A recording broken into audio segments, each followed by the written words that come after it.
বাবার চরণে আমার প্রণাম। অনেকগুলো সমস্যা যেগুলো নিয়ে বারবার মানুষজন বলছেন, তো তার মধ্যে একটি বিশেষ সমস্যাকে আজকে বেছে নিয়েছি, যেটা প্রায়শই শুনছি।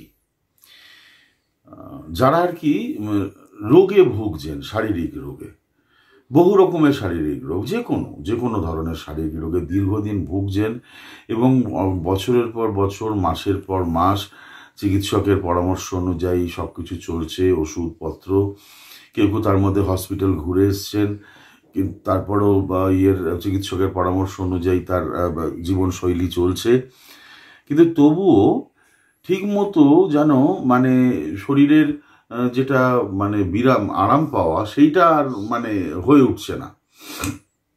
এরকম ক্ষেত্রে আমি এর আগেও বহু শর্টস বা বহু ভিডিওতে বলেছি রোগের ক্ষেত্রে বিভিন্ন মন্ত্রোচ্চারণ কিভাবে করতে হয়। আজকে আমি এই বিষয়ে আরেকটা বিশেষ নিয়ম মন্ত্র সহকারে বলে দিচ্ছি। যারা প্রচণ্ড রোগে ভুগছেন, এটা তাঁরাও করতে পারেন যদি পেরে ওঠেন, তার হয়ে কেউ করতে পারেন, তার আত্মীয় স্বজন, বন্ধু বান্ধব যে কেউ করতে পারেন। এইটা করবার নিয়মটা আমি জানানোর আগে বলে দিই।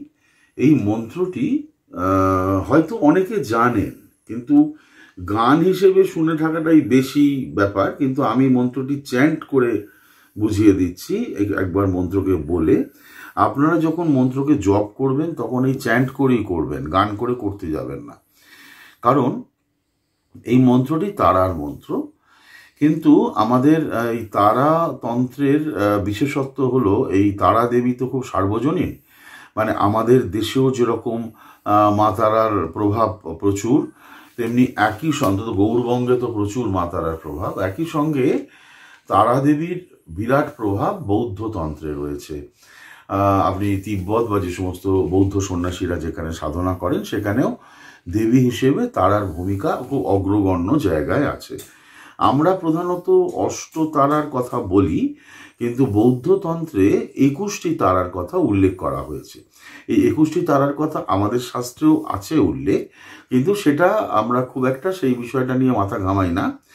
আমরা 21টি তারার ক্ষেত্রে পার্টিকুলারলি একটি তারার মন্ত্র আমি বলবো, যে তারার মন্ত্র এই শারীরিকভাবে উন্নতি করবার জন্য কেমনভাবে আপনি তাকে ব্যবহার করবেন তার পুরো নিয়ম সমেত।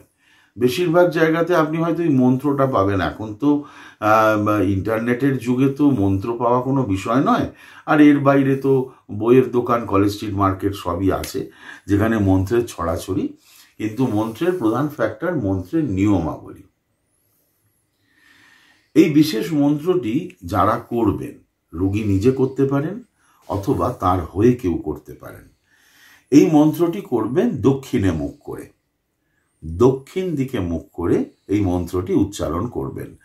যিনি মাটিতে বসতে পারেন, আসন পেতে তিনি তাই বসবেন, আর যিনি না বসতে পারেন তিনি চেয়ারে বসবেন। দক্ষিণে মুখ করে আসনটা চেয়ারের ওপর পেতে নেবেন, পা যাতে মাটি টাচ না করে, পায়ের তলায় কিছু রাখবেন, আমি প্রত্যেক ভিডিওতেই বলে দিই।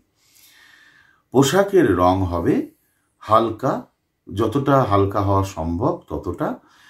যদি খুব পেল ইয়েলো টাইপের হয় আর কি, তাহলে বেশি ভালো হয়।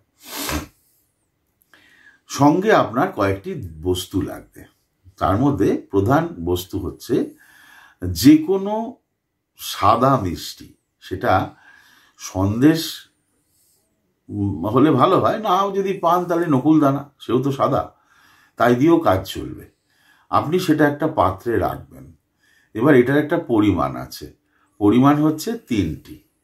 আপনি সন্দেশ নিলেও 3টি, নকুলদানা নিলেও 3টি, ঠিক আছে? বা 3-এর গুণিতকে যদি কারো মনে হয় নিতে পারেন। 3-এর গুণিতকে মানে আপনি 12টা নিতে পারেন, আপনি 21টা নিতে পারেন। 3-এর গুণিতকে কমপক্ষে 3টি অথবা 3-এর গুণিতকে। এবার ঘটনা হলো, আমি বলবো 3টে নিয়েই করুন, কারণ এটা প্রত্যেক দিনের অনুষ্ঠান, তো তাতে আপনার সুবিধে হবে। তামার পাত্র ব্যবহার করতে পারেন এই সন্দেশটা রাখবার জন্য বা নকুলদানাটি রাখবার জন্য, না হলে কলা পাতা বা মাটির কোনো একটা সরা বা এই জাতীয় কিছু, এর বাইরে কোনো কিছু নেবেন না।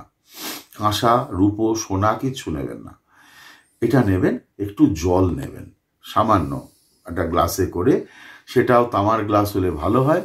যদি না থাকে তাহলে ছোট্ট মাটির ভাঁড়ে, আর অনেকে এটা কাঁচের গ্লাস ব্যবহার করেন, কিন্তু আমি বলবো না আপনি কাঁচের গ্লাস ব্যবহার করুন।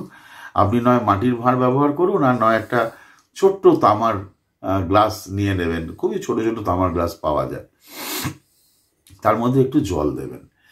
আর একটা বস্তু আপনি সঙ্গে দেবেন, সেটা হচ্ছে ছোট্ট একটু কর্পূরের দানা, একটুখানি কর্পূর, একটুখানি। ওই যেখানে আপনি মিষ্টিটা দিচ্ছেন তার পাশেই কর্পূর দানাটি রাখবেন। এই কর্পূরটা কেনার সময় যথেষ্ট সাবধানতা অবলম্বন করতে হবে, কারণ বাজারে তিন রকমের কর্পূর পাওয়া যায়। তার মধ্যে ওই ছোট ছোট স্কোয়ার বরফি মার্কা যে কর্পূরটা হয়, ওটা পুরো কর্পূর নয়, ওর মধ্যে মোম থাকে। ঢেলা কর্পূর আপনি যে কোনো বড় দশকর্মা ভাণ্ডারে চাইলে ওজন করে বিক্রি হয়, আপনি একটা 50 গ্রাম 100 গ্রাম বাড়িতে নিয়ে রাখবেন। তার থেকে ছোট্ট একটা দানা আপনি নেবেন, বাকিটা সুন্দর করে প্যাকেট করে গার্ডার দিয়ে কৌটোয় রাখবেন, কারণ কর্পূর উবে যেতে পারে। এইটা যে আপনি রাখলেন, এবার রাখবার পরেতে আপনি মন্ত্রোচ্চারণে বসবেন। প্রথমে নিজের গুরুকে স্মরণ করবেন, যে যাকে আপনি গুরু ভাবেন তাকে, অথবা যারা দীক্ষিত তারা গুরুকে স্মরণ করার পর যেটা করতে হবে সেটা হচ্ছে গুরু বামদেবকে স্মরণ করতে হবে এবং প্রণাম করতে হবে। আপনার উদ্দেশ্য জানাতে হবে। আপনি যদি নিজে রোগগ্রস্ত হন, আপনি বলবেন আপনি কি ধরনের রোগে ভুগছেন এবং সেই কারণে আপনি মা তারার এই মন্ত্রটি ব্যবহার করছেন।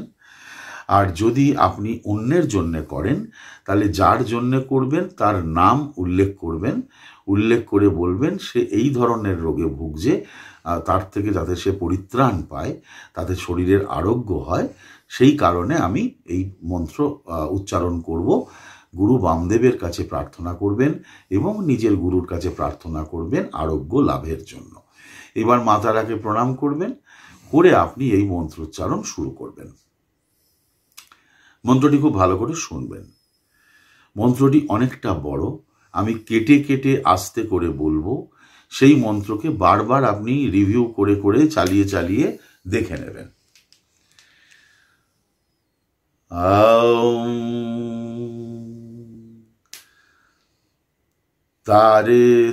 তারে তুরে মম আয়ুম পুণ্যম জ্ঞানম পুষ্টিম কুরু কুরু স্বাহা। এই পুরো মন্ত্রটি কমপক্ষে 1 মালা জপ করবেন, কমপক্ষে। এর থেকে বেশি আপনি করতে পারেন, কিন্তু বাড়াতে গেলে কিভাবে বাড়াতে হবে? 1 মালা কিংবা 3 মালা কিংবা 6 মালা কিংবা 9 মালা কিংবা 12 মালা, এইভাবে বাড়তে হবে। কিন্তু আপনি শুরু করুন 1 মালা দিয়েই। আপনি চেষ্টা করবেন 2-1 দিনের মধ্যে 3 মালাতে নিয়ে আসতে। 3 মালা করে মন্ত্র জপ 2 বেলা যদি করতে পারেন ভালো হয়, না হলে কমপক্ষে 1 বেলা করবেনই করবেন। 21 দিনের এই অভ্যেস, 21 ডেজ। 21 দিনের এই অভ্যেসের জন্যে খাওয়া দাওয়ার কোনো আলাদা বাদ বিচার কিচ্ছু নেই, নিরামিষ আমিষের কোনো প্রশ্ন নেই। যা আপনার খাওয়া শরীরে সহ্য হয় তাই আপনি গ্রহণ করবেন, কোনো বিধি নিষেধ কিচ্ছু নেই। আর মেয়েরা যদি করেন তাদের শারীরিক বিষয়ের জন্য তারা হয়তো আমায় প্রশ্ন করবেন, আবার আমি বলে দিই এর সঙ্গে শারীরিক বিষয়ের কোনো সূচি অসুচি কিচ্ছু নেই। যদি কোনোভাবে শারীরিক অসুবিধে মেয়েদের হয়ে যায়, তাহলে আসন গ্রহণ না করে পাতলা একটা কোনো সুতির কাপড়ের ওপর বসবেন। সেটা মাটিতেও বসতে পারেন, আবার চেয়ারের ওপর পেতেও বসতে পারেন, কিন্তু কাজটি করবেন, অবশ্যই করে করবেন। এই মন্ত্রটার একটা সুবিধে হচ্ছে, আপনি ধরুন বিভিন্ন ওষুধ খাচ্ছেন বা এতদিন ধরে চেষ্টা করে যাচ্ছেন, তার সবই করবেন। চিকিৎসকের পরামর্শ নেবেন নিয়মিত, যেমনভাবে ডাক্তারবাবুরা বলছেন সেইভাবে চলবেন। সঙ্গে এটা ব্যবহার করবেন, দেখবেন আপনার শরীর অনেক তাড়াতাড়ি ওষুধের রেসপন্স করতে শুরু করেছে। আপনি যে আরোগ্য লাভের জন্য চেষ্টা করছেন, কষ্ট পাচ্ছেন দিনের পর দিন, আপনি একই সঙ্গে এইটাকে ব্যবহার করুন। ব্যবহার করলে আমি আশা রাখি, কারণ এটা পরীক্ষিত মন্ত্র, আশা রাখি যে আপনি খুব দ্রুত আপনার শরীর সুস্থ হয়ে উঠবে এই মঙ্গলময়ী তারার কৃপায়, গুরু বামদেবের কৃপায়, গুরুদেবের কৃপায় আপনি নিশ্চয়ই সুস্থ হবেন। ভালোভাবে থাকুন, আনন্দে থাকুন, সাবধানে থাকুন, নিজের শরীরের প্রতি যত্ন নিন এবং রোগারোগ্যের জন্য এই মন্ত্র অভ্যাস করুন। ভালো থাকুন। বিশ্বের সবার চরণে আমার প্রণাম। ভালো থাকবেন সবাই। সাবস্ক্রাইব করবেন আমার ইউটিউব চ্যানেল হিরণ্যকর্ফ অফিসিয়ালকে। আর যদি কন্টেন্ট ভালো লেগে থাকে তাহলে ভিডিও দেখার সময় নিচেই স্পেশাল থ্যাঙ্কস বাটন পাবেন, আপনারা সেটা ব্যবহার করতে পারেন। ভালো থাকবেন সবাই, সঙ্গে থাকুন এবং অবশ্যই চোখ থাকুক হিরণ্যকর্ফ অফিসিয়ালে। নমস্কার।